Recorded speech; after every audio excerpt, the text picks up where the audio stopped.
Thanks, Melissa. Hello, everyone. Today's topic that we're going to talk about is incident management and its role in third-party risk management.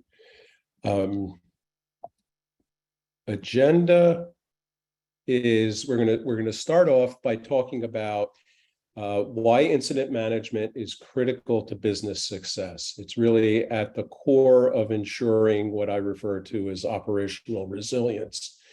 From there, we're going to do an overview of incident management, who the key incident management stakeholders are, the different phases of the incident management process, starting with preparation, which is absolutely key to having a successful program, incident detection, and then communication and reporting procedures, incident containment and recovery, post-incident follow-ups, including lessons learned, which is absolutely a key step if you plan to not fix the same thing and address the same incident over and over, and then move on to effective incident management for extended supply chains, by which I mean fourth, fifth, and nth parties, and then summarize what we talked about today. Everyone, please feel free to use the Q&A, and the more interactive this is and the more questions we get, the more enriching the whole webinar will be for everyone, including myself. And without further ado, let's jump into things. So, why is incident management critical to business success? Well, there are several key reasons. As I said already, operational resilience, the ability to continue to deliver the services and products for those critical business services and products that you provide to your customers. Continuity of business, ensuring that it's fully available as needed, and the ability to recover from disasters. Incident management protects against geopolitical, nation-state, and criminal enterprise threats. So we have in today's world a lot of things that we have to deal with, whether it's cyber espionage that's emanating from a nation state, whether it's ransomware attacks, which some countries use as a revenue source, or whether it's criminal enterprises looking to exploit either through ransomware or the theft and use of your personal data. It's important that you have a process to deal with an incident when it occurs, not if, but when it occurs. The average time from when a company may be compromised till the discovery of that compromise is 270 days. When you think about that, a lot of damage can be done in that time frame. Incident management also provides defense against system vulnerabilities and misconfigurations. One of the things that we regularly see, and in fact we see a lot with cloud migrations, is misconfiguration of system resources and applications, which then leads to compromise and an incident. So understanding that you're taking proper steps to protect how you configure your systems and your applications is an important step in mitigating the incidence and severity of incidents. Incident management allows you to quickly respond to critical third-party and subcontractor incidents. If, as often has happened particularly in the last 6 months or so with things like SolarWinds, Kaseya, and some of the other compromises, when an incident occurs at a third or fourth party, you're often scrambling to figure out whether you use that third party, and if you do, are you using the affected software or product that has been impacted by an incident. And when you think about who your critical third parties and fourth parties are, the guidelines that I always use is, who among my third, fourth, and nth parties am I sharing sensitive information with? And which of those suppliers have access to my infrastructure, not just network, but anywhere in my infrastructure, applications where access may have been granted, because those are the high value targets that lead to significant compromise. Incident management also helps you mitigate the costs that are associated with responding to incidents, from first the reputational and financial damage that may be done, but also how it consumes time of the people and resources in your organizations to respond to incidents. So it's not just, well, what did they steal, or what damage can be done, but also how the organization has to respond and how that can consume parts of your organization for days and weeks in trying to sort out an incident and respond to it. And then having a sound incident management process where you can demonstrate your understanding and ability to respond is also a consideration when you think about cyber insurance.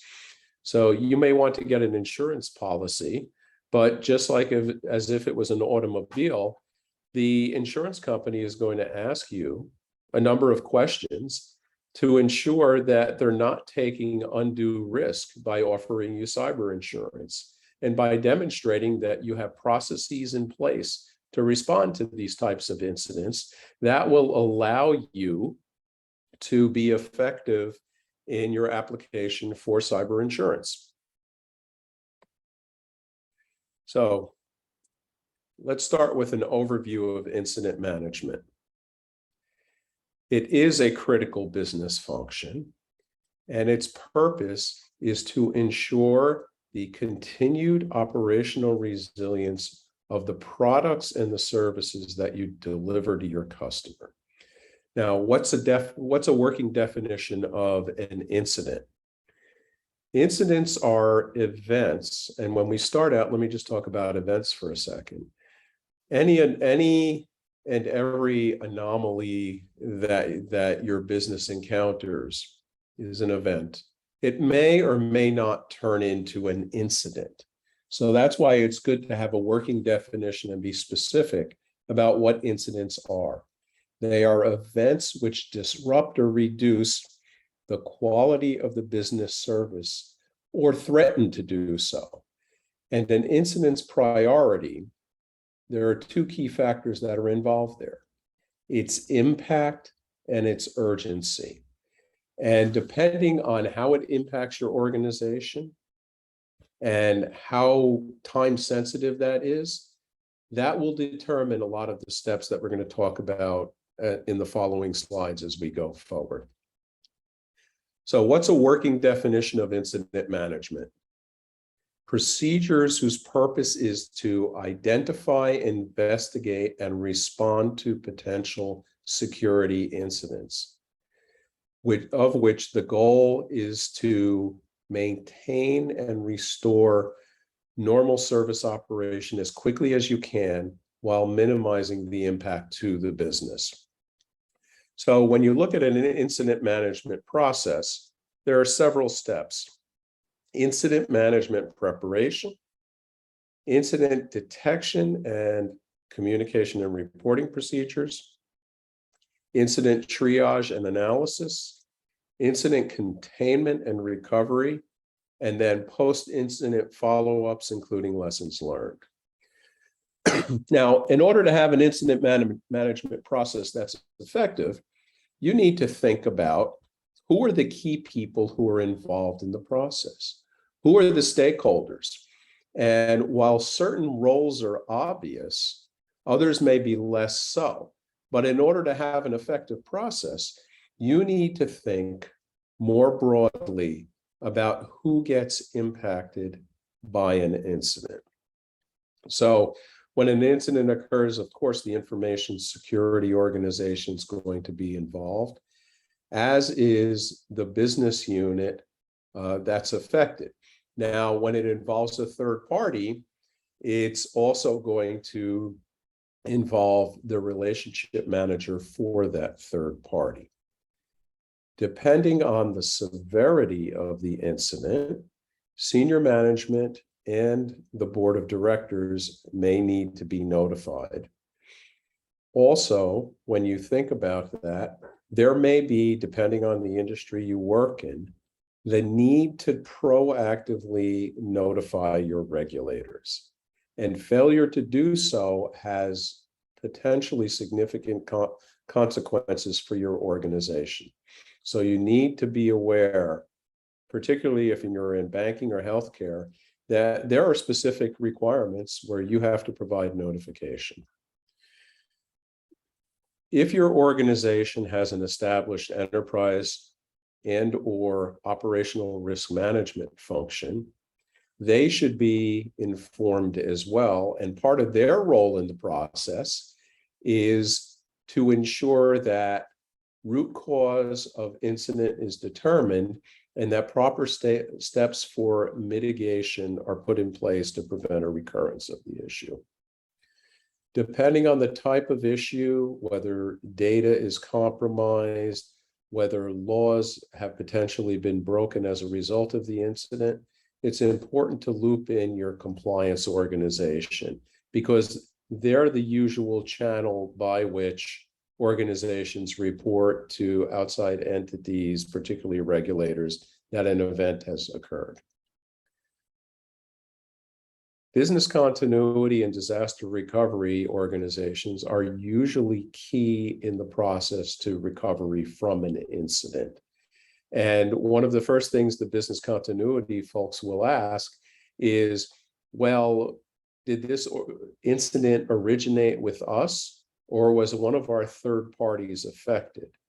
So I'll talk a little bit more later about the need to have visibility into the extended supply chain, by which I mean third, fourth, and nth parties that are associated with your critical business processes.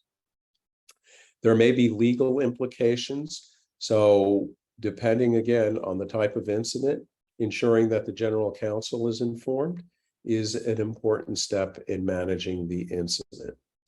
If a data compromise resulted as a result of the incident, the chief privacy officer will obviously have a very strong vested interest in understanding what potential sensitive information may have been compromised.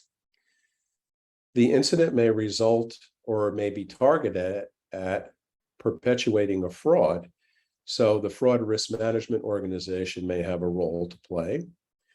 And then one of the key aspects of what we're going to talk about going forward here is the organization's extended supply chain context, the third, fourth, and nth parties, and how you initiate and maintain and ensure over time that those contacts continue to be valid. So I'm very fond of a statement which was made by a general and who then became president of the United States, Dwight Eisenhower. And he said, no plan survives first contact with the enemy. So what does survive and what gives you the resilience to manage incidents is planning. And planning involves not just understanding what your processes are, but exercising different scenarios with different audiences to ensure that all of those stakeholders we just talked about understand their role in the process. So first we go about identifying those stakeholders, and then from there, the value of doing periodic tabletop exercises that involve all of those stakeholders is a critical planning and awareness tool, so that when the incident does occur, everybody understands, because they've been through this tabletop exercise, what's expected of them instead of scrambling to try to figure out who's doing what to whom, how. And again, the key factor in incident management is how rapidly you can respond to the event that's occurring. Now, in order to do that, the other part that you need to have is periodic testing of the procedures that you've documented, as well as the contacts. So how do you incorporate both within your organization and with your suppliers the process that you use and the contacts that you have? So when I talk about the contacts, I'm talking about how do you get in touch with people 24/7? Because there's no knowing what time of the day or what region of the world you may be needing to get in contact with to respond to an incident. So regularly testing with your critical suppliers who the contact is, what their contact information is, email, cell phone, whatever the process is that you've worked out with that supplier in advance, that's absolutely critical. Because if you can't get in touch with persons throughout the supply chain who can help you resolve an incident, then it's going to be a very painful time for everyone involved.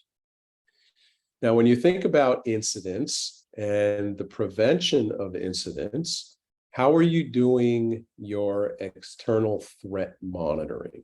So some organizations have cyber intelligence teams, which are always out looking at incidents that are occurring at other companies and doing research and utilizing resources that look at the dark web and known threat actors to try to understand where potential attacks can originate from. That is the proactive aspect of incident management. The reactive aspect of it is how you respond when you detect an incident and how quickly you can mitigate its threats to the organization. Now, in order to do that, you have to understand which of your business processes are critical to your organization. And you have to understand all of the suppliers in that extended supply chain who deliver a critical part of that business process. So it's not just good enough to know, well, we use this third party for process A, if the third party is reliant on a fourth or fifth party who provides a critical part of that. And that plays all the way through from how you educate your suppliers and how you test the resilience of your processes when you do your periodic organization disaster recovery and continuity of business testing. If the first time you have to test is when an incident occurs, then it's going to be much more difficult to respond to and limit the damage of an incident.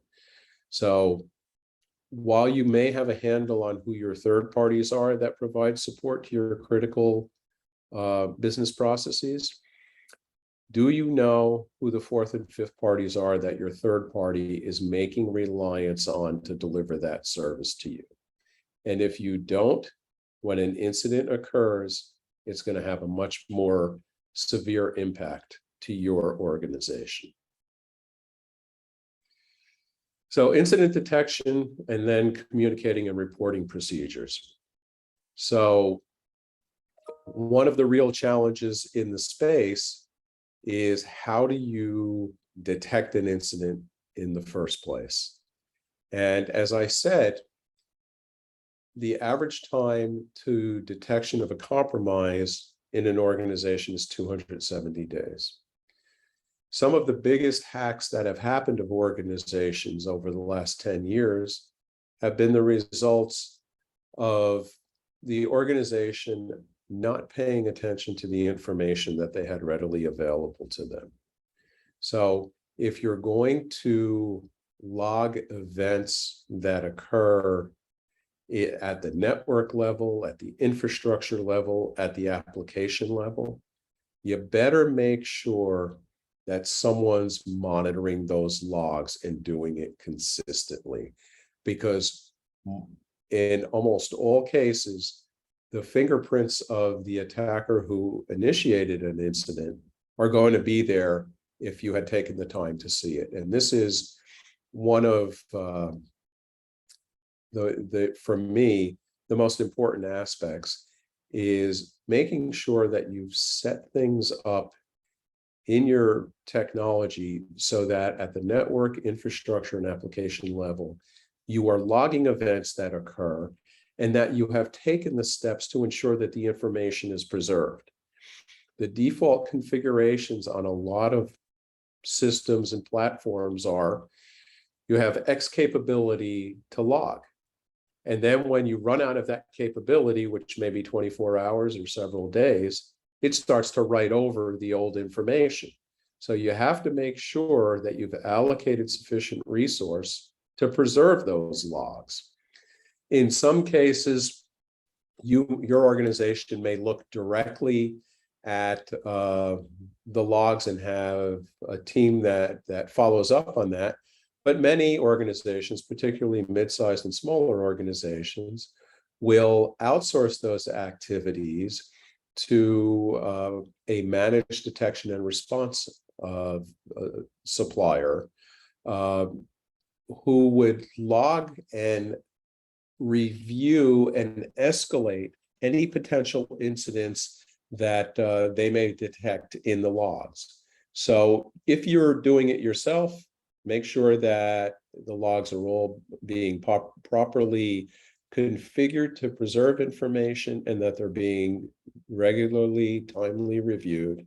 And if you're using managed detection and response, ensure that as part of that process, that you have a good communication process established with your MDR vendor. Now, when an incident occurs, triaging to determine whether any of the root cause of the incident involves your third parties, fourth parties, is critical to understanding how to recover from it. And having information readily available for your critical business processes, who the third and fourth parties are that support those processes, improves your ability to respond timely. So that becomes a very important aspect of how quickly you can recover. Another aspect is how your third parties self-report incidents to you. And from that context, when you think about your contracts with third parties, there are several things that are important to include in all contracts with third parties.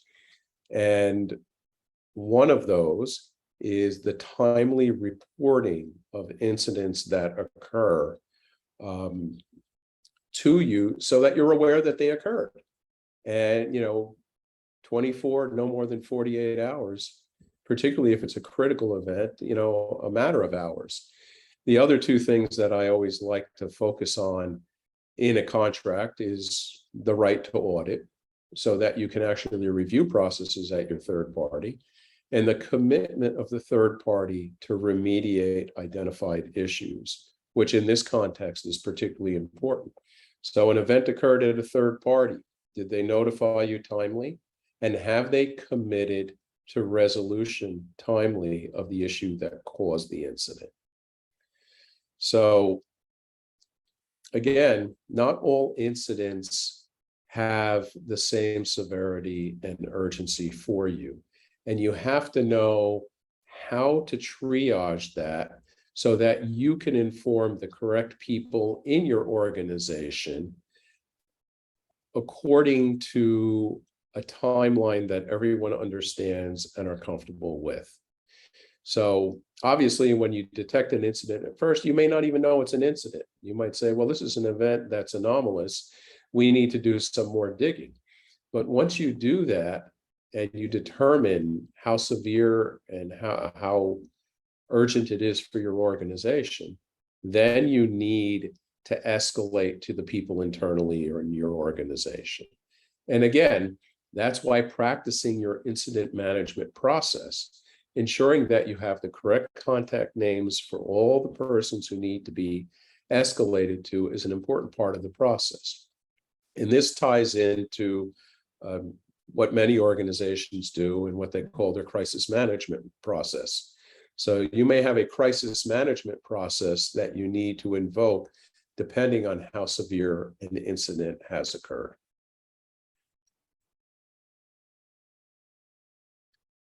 So once you've determined that an incident has occurred, it's critical to stop the bleeding. So what are the appropriate actions that you need to take to mitigate further exposure and impact? And what resources externally may you need to invoke in order to control and limit the damage of an incident? Now, many times what you have to do when you've detected an incident, there's some level of forensic analysis, digital forensic analysis that may be required. And there may be some activities that you need to take in order to recover from said incident.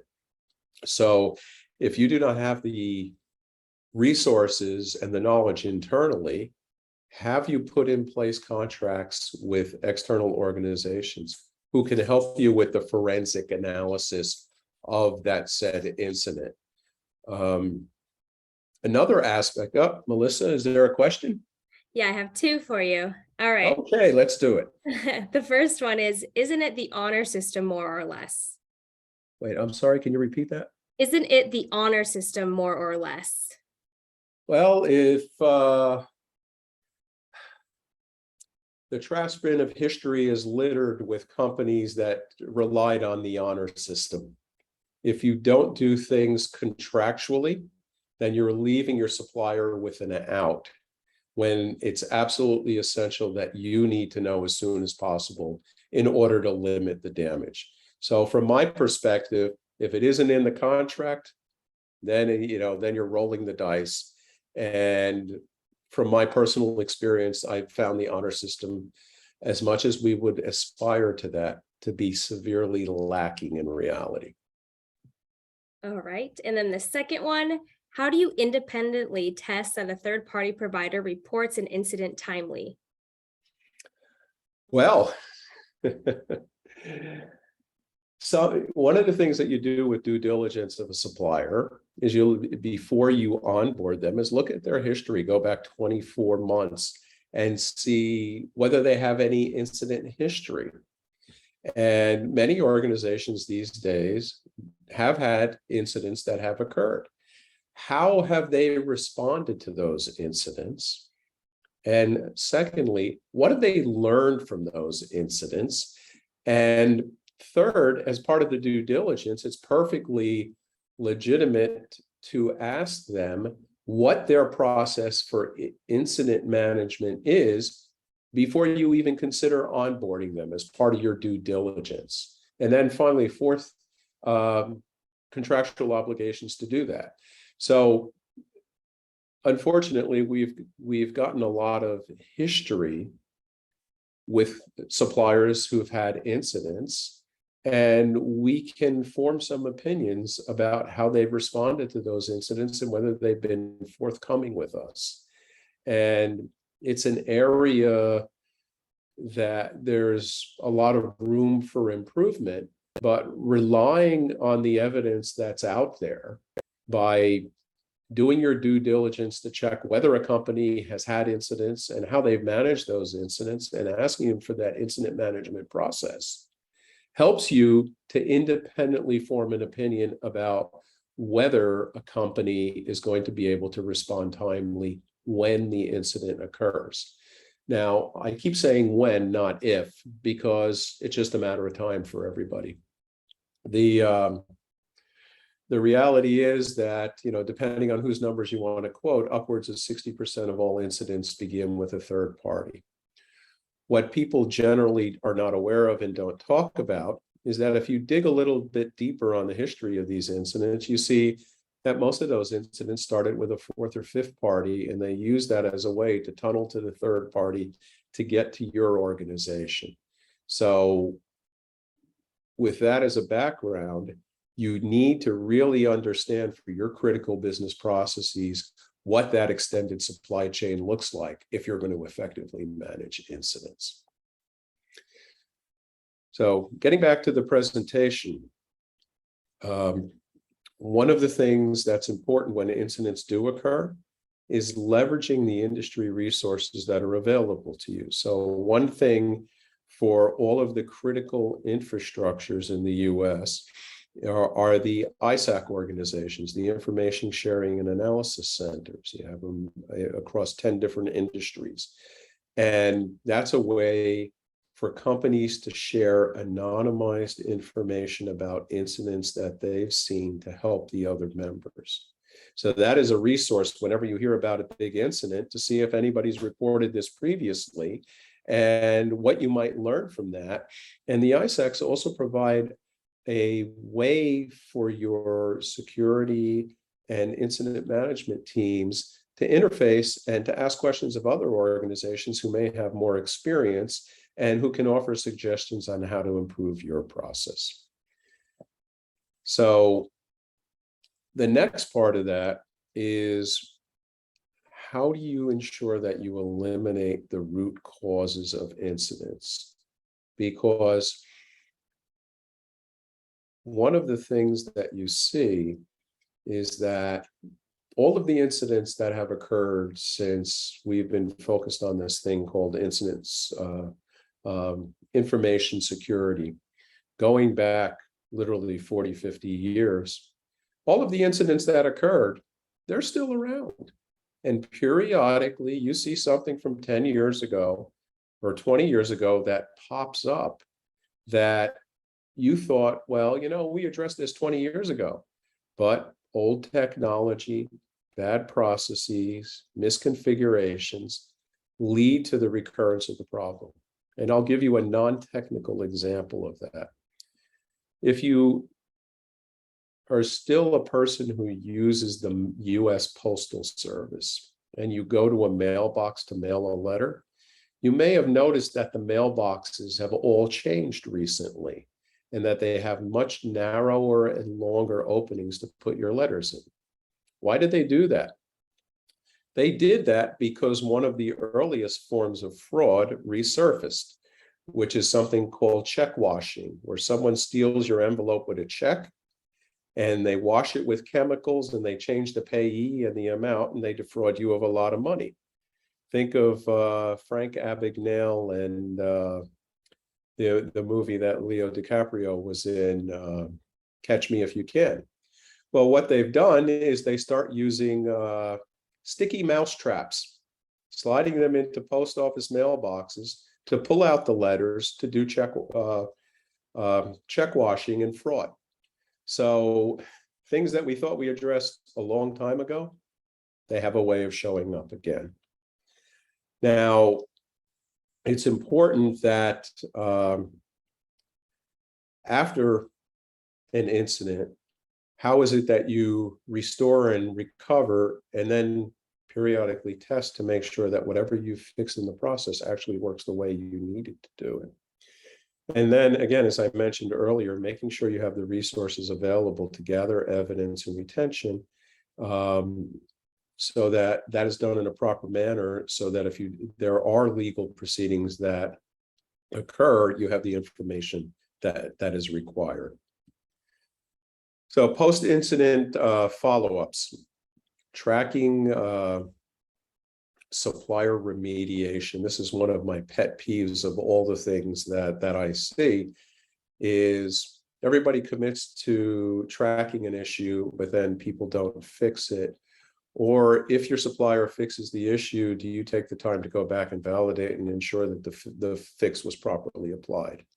So committing to address an issue, fixing an issue, and then independently validating that the issue has been fixed are essential to avoiding repeat incidents. And whatever needs to be done in order to do that, for me, this is really the most important part of the whole thing. How do you make sure that the same thing isn't going to happen to you again? And if you don't, it can have lasting career impact on you. So how do we ensure that our critical suppliers are doing the things that they need to do to properly support our business processes? Well, once a year assessment of a third party, and then assuming everything's fine because you had a nice report come back, isn't effective anymore in today's world. And for those third parties, fourth parties, nth parties that are critical to you, it makes sense that you begin to continuously monitor them, because when incidents occur, incidents don't time it so that it conveniently works out for you when you get that once a year report. And it's important that you have a sound process in place for the lessons that you learn, and that is widely shared both within your organization and with your suppliers. Now, one of the ways that you can mitigate some of the risk that comes from incidents is through cyber insurance. But again, as I said before, if you want to use cyber insurance, you want to apply for it, you need to have sound procedures within your organization for how you manage incidents, among many other things. And we've seen the premiums for cyber insurance skyrocket because of the associated costs. When you factor in ransomware and the theft of data and the disclosure of information, the potential liability to the insurers has increased significantly, and therefore their premiums have. But for companies who have effective processes to mitigate risk, they've actually seen their rates hold steady or come down. So again, it's a critical tool, cyber insurance is, and if you have incident management, that's an effective way to demonstrate it when you apply for cyber insurance. So when we think about our extended supply chains, it's absolutely critical, and I harp on this, how it is that we understand who those third, fourth, and fifth parties are for our critical business processes. We absolutely have to know who they are, who the contacts at those organizations are, test those processes regularly, for example, when we do our disaster recovery testing, but also to simulate incident management. And when you do a tabletop exercise internally in your organization, make sure you have your suppliers involved too, so that your organization has a full appreciation for the impacts and what they need to do to respond to incidents. And this is, in fact, one of the largest risks that you have to deal with. So,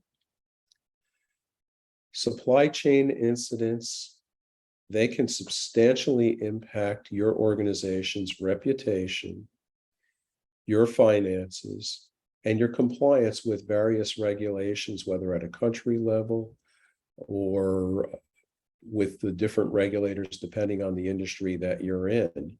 And ultimately can have impacts on people's lives because of the failure to deliver the services or products that you provide to them. So this is very, very serious business. And again, going back to the contract part, make sure that breach notification is included in the contracts that you have with your third parties, and that those contracts, that they extend from the third party through any fourth, fifth, nth parties that may be being used to provide that service to you.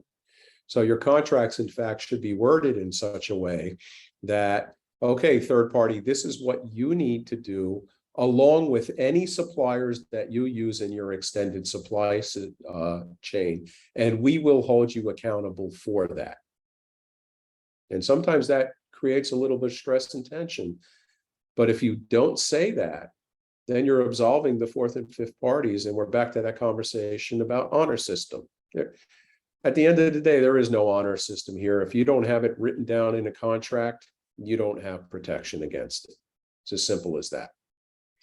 So another aspect of this is when you think about your inventory of third, fourth parties, that's absolutely critical to have for an incident management process. But what's also critical to have, and may exist within your organization, is a software inventory, because more and more of the severe incidents that we're seeing are the results of software. So you may have a list of third parties that your organization uses, but you have no idea the software that your organization uses. If you can find a way, A, to determine whether you have a software inventory, and then B, map that software inventory against a list of third, fourth, and fifth parties that you're using, that becomes a very powerful tool in the timely response to any incident that may occur.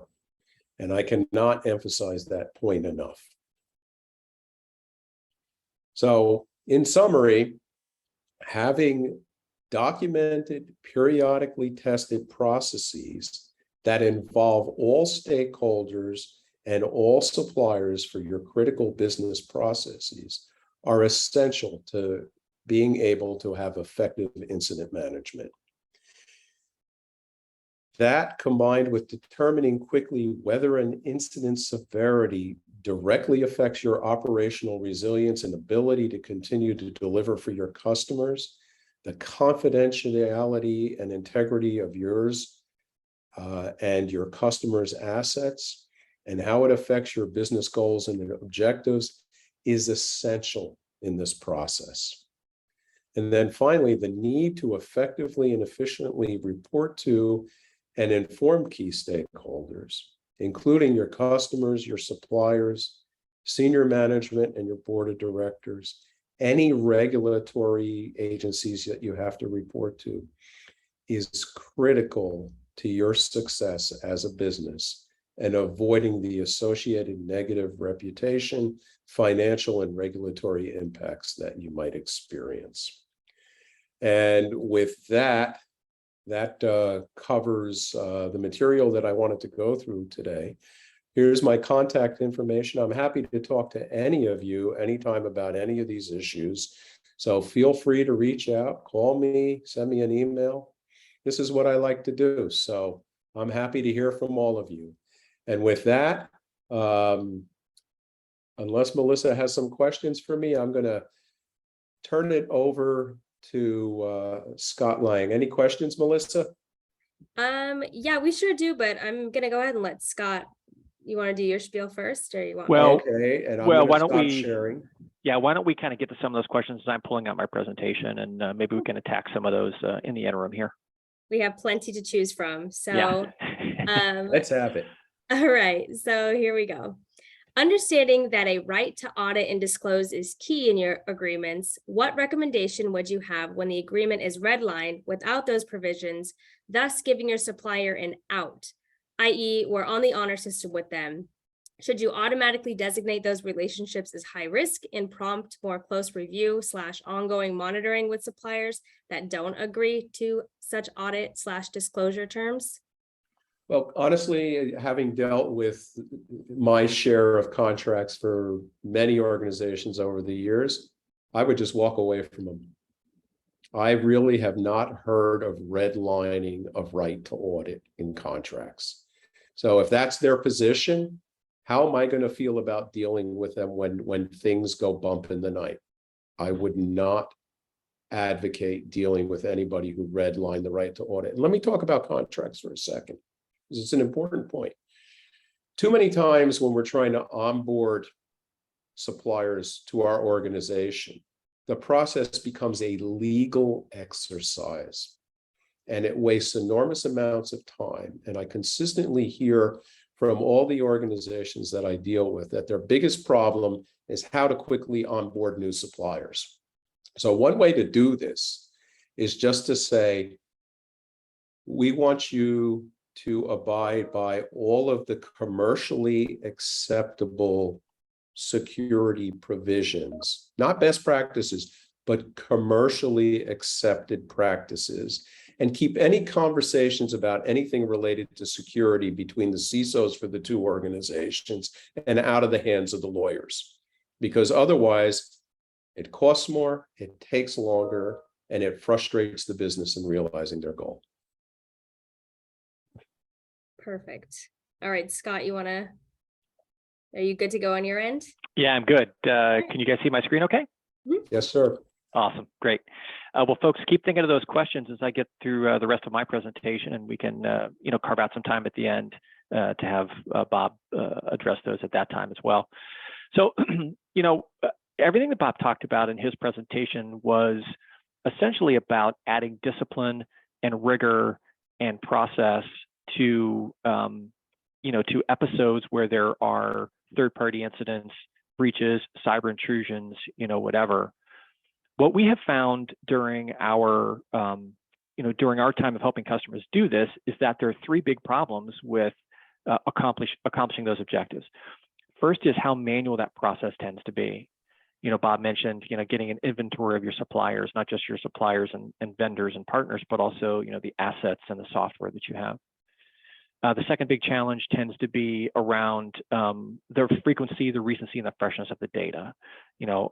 Great, it's a manual process for us to assess the business resilience practices or incident response practices of our vendors.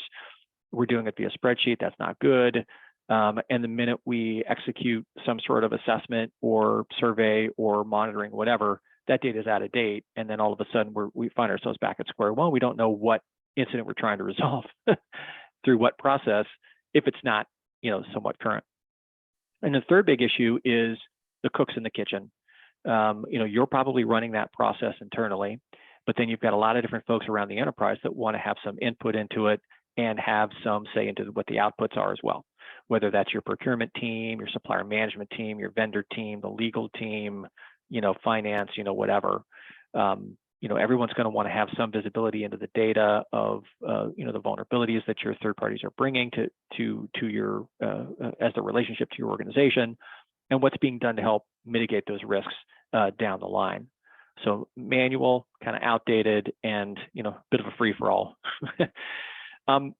What we've done is we've tried to solve those problems with the introduction of a service called the third-party incident response service at Prevalent. It seeks to solve several problems. Number one is it helps to centrally manage all of your vendors in one location. Now, let me say this. This is either a self-service SaaS solution that you can manage, of course, on your own, or it can serve as a managed service that we do on your behalf throughout the entire life cycle of that particular incident. And it starts with getting all of your vendors in one place, onboarding them consistently, getting a good inherent risk score for all those vendors. Okay, you're starting with a good baseline of assets, divisions, businesses, partners, vendors, whatever, all in a central location so that everybody can view them, and then you can take the appropriate action on them from there. Second is we have pre-built templates in the incident response service platform that allow you to assess your vendors, third-party suppliers against very specific incidents. An example is SolarWinds. When the SolarWinds attack came, we pushed out a questionnaire, an 8-question questionnaire within 24 hours, and then automatically pushed that out to all of our network, and then via the managed service out to our customers, vendors as well, to determine their risk exposure to that particular vulnerability, so that our customers could then determine what their risk exposure was. So produced reporting and more very quickly to enable our customers to determine what they had to focus on first to mitigate their attack surface. Third, as part of that, we include automated tracking of supplier assessments, those incident response assessments, built-in scoring mechanisms that allow you to apply and weight answers based on what's important to you. And then we have pre-built remediation guides in the platform as well to suggest particular paths that your vendors and suppliers can take in order to kind of mitigate that risk. we've aligned our approach to the NIST 800-161, I think, approach that kind of follows that model that Bob discussed, during his part of the presentation, from, discovery and planning all the way through to kind of mitigation, recovery, and then return to normal operations. And that's very prescriptive and programmatized in the platform to kind of give you a good workflow, you are here type view of determining what the potential risks are that you're exposed to in your third-party base, and then how to kind of resolve those and kind of move back to a steady state after that, with all the reporting and such from there. What we've also done is publish a checklist on third-party incident response that is, again, based around the NIST 800-61 incident handling guideline. And what it does is it starts off by examining some, high-profile and particularly damaging third-party, cybersecurity incidents of some sort. We've kind of narrowed it to the cybersecurity band, but talked about cybersecurity incidents, what the, what the results were, what type of recovery there was, how damaging it was to the enterprise, what it cost them in hard and soft costs. And then what we've kind of broken out those stages of that NIST incident handling guideline, and then discussed, important capabilities that, you should look for at each one of those stages to make sure that you're addressing all of those particular concerns. For example, Bob talked about contracting and the importance of having contracting built into your arrangement, into the life cycle of managing that third party, and having those measures and provisions that are enforceable, trackable, and measurable. And we've kind of provided some guidance on how to integrate a CLM process into, third-party risk, so that you kind of close that gap there on that life cycle. And then after that, the key tasks, we've identified some key capabilities as well to look for in a solution that kind of helps you close out that process from the beginning of preparation all the way to post-incident activity. All right. So, highly complex process, which we completely understand. We offer a way to help you automate that, reduce your mean time to detection and response, and then give you some programmatized best practices to align with a standard industry framework to add some, best practices and resilience measures to your approach. So anyway, I hope that's helpful. That's kind of what we do. I'll kind of pitch it back to Bob, and we can talk from there. Okay, Melissa, what do we have? All right, so we're going to go ahead and attack some of these Q&A. This is Q&A box real quick, but while we do that, I'm going to launch our last poll. Are you looking to establish or augment a third-party risk program in 2022 or 2023? I know this year is quickly ending. I still have lots of New Year's resolutions to tend to, but that's just me. So let's go ahead and read a few of them. Let's see. Can you explain how we could use the SOC 2 reports to support good practices in this space?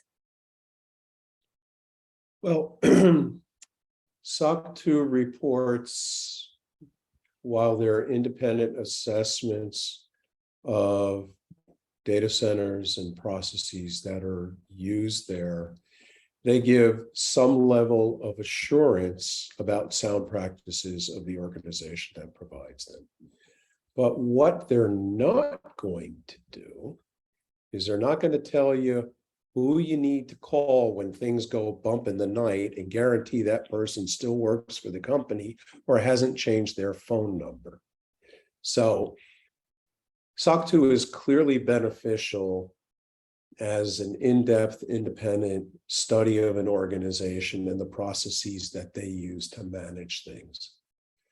But depending on the type of report you have, when was the last time they actually did an end-to-end, say, test of their incident management process or their disaster recovery process? And then when you get into disaster recovery, how far did that process actually go to ensure that they could restore the systems that they're available? And did the SOC 2 report demonstrate that they have failover capability for your critical business processes when you need to have them, and that the primary service provided and the failover aren't in the same power grid or the same country overseas or whatever the case might be? So there's so many things to check for, it's great to have the SOC 2 because it does give you some level of assurance, but the devil with incident management is in the details. Perfect. And I think we have time for one more. You're surfing the net. You see one of your third parties have suffered a breach. What are your top 3 things to do? Call Ghostbusters. But after you do that, you pick up the phone and you call them and you ask them what's going on. You understand, you invoke your own organization's incident response process to determine whether the affected third party incident, whatever was compromised, whether you actually use that. So, go back to SolarWinds. And when SolarWinds happened, everybody was, oh my God, everybody uses SolarWinds. But if you didn't use the specific version of SolarWinds Orion product that was affected by the compromise, you were okay. But then if you don't have a software inventory, how do you even know? So it's not just having your third-party inventory, it's mapping that against the software that actually third-party software that runs in your organization. So it's a layered process. So Ghostbusters, and then picking up the phone, and from there executing your incident management process, which was really what we were talking about today. Great. Ghostbusters. Noted. All right. We have maybe time for one more. Any Sure. thoughts on UKG and their hack at the end of 2021? Are they a good example or a bad example? And what companies did in response? Any lessons learned? Well, UKG, I'm not familiar with, honestly, all of the details of what happened there. So I will defer commenting on something that I'm not, fully aware of, because I wouldn't want to provide anything that was misleading. The important thing is, for any company, is how forthcoming were they? Did they notify customers? Did they help their customers address the need? And then, most importantly, did they go back and fix it and demonstrate it to their customers? So, I mean, we could take any incident that you want, and it would be those same steps that you would need to follow to judge whether the company effectively responded. And if, quite frankly, if companies don't respond effectively to incidents when they occur, they're not going to be around that long. And then you're going to have a different problem, like where are you going to get the service from? So that's how I would respond to that one. All right. Well, it's a very good political answer, Bob. Well, sometimes you have to dance a little, but that's the fact of the matter. As long as you call Ghostbusters, right? That's right. That's They're what on I top took of from it. this. Who are you going to call? Seriously, prevalent, and then Ghostbusters, hopefully. We are at the top of the hour, and that's all we have time for. So I hope you guys enjoyed this webinar with Bob and Scott and myself, of course. We certainly gave you a lot to think about, and we'll be seeing you shortly in your inboxes. Take care. Bye, everybody. Thanks, everyone. Bye, everyone. Bye-bye.